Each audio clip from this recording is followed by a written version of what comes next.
கூப்பிட்டு வருவோம். நிறைய துணிமணி எல்லாம் எடுத்து வந்திருக்காங்கம்மா. நிறைய தான தர்மம் அந்த அம்மா பண்ணிருக்காங்கம்மா. எங்களுக்கு நிறைய உதவி பண்ணிருக்காங்கம்மா. அம்மா நான் வந்தா எப்ப வந்தாலும் எனக்கு சாப்பாடு கொடுப்பாங்கம்மா. இப்ப அவங்க இல்லையம்மா.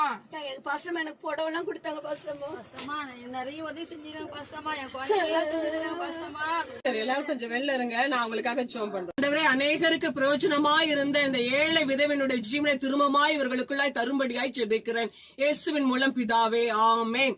புஷ்பா சிஸ்டர் எழுமுங்க.